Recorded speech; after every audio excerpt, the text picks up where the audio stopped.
Ang video na ito ay mag-unbox tayo ng battery sa ating cellphone na Oppo E3s.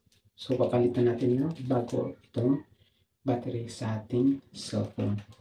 So, ngayon ay mag-unbox tayo.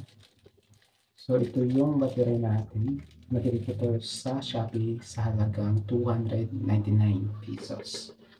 So, ngayon ay bubuksan natin ito. Ngayon, bubuksan na natin yung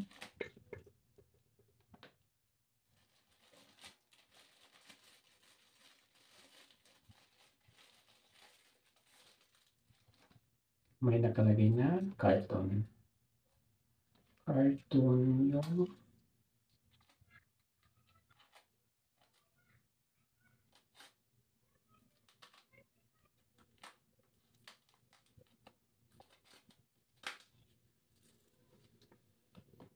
okay, may free, ito yung freebies niya.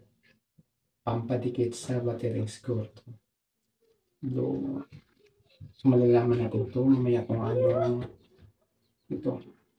May freebies siya. Tapos ito yung battery ng ating cellphone. Yan. So, may caution pa.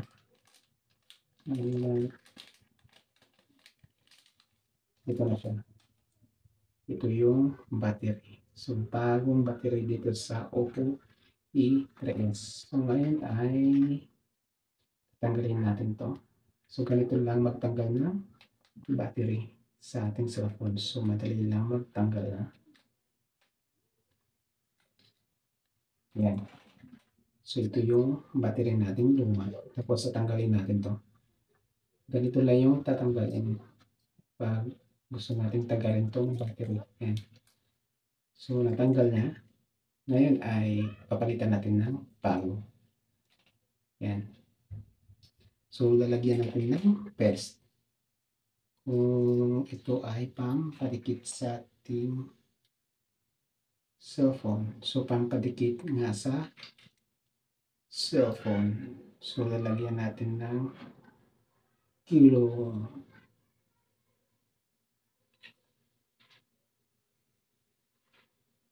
So, glue pa siya. Glue. Ngayon ay ididikit natin to. Ayan. So, hindi masyado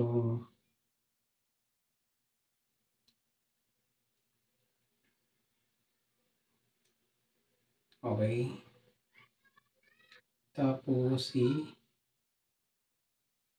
ilalagay natin yung battery. Yung switch ng battery. Medyo mahirap.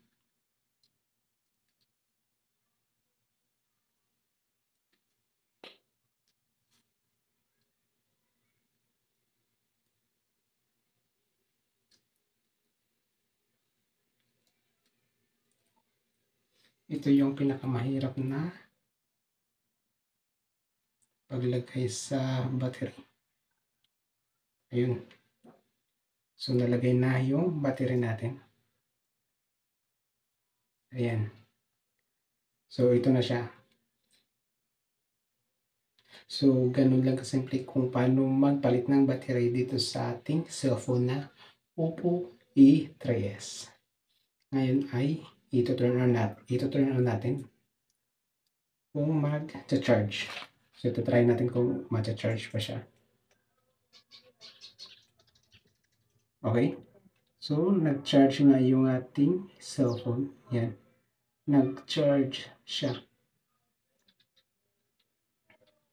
Yan. Charger error. Charger error. So, ito turn on natin. So, ito turn on lang natin yung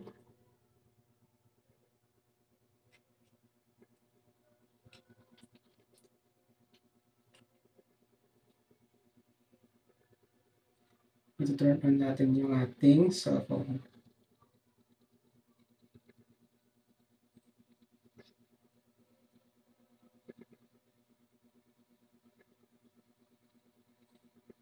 So, magantay tayo ng ilang minuto para ma-turn on. So, ito na. Naka-turn on na siya. So, ang gagawin natin is i-reboot lang natin to.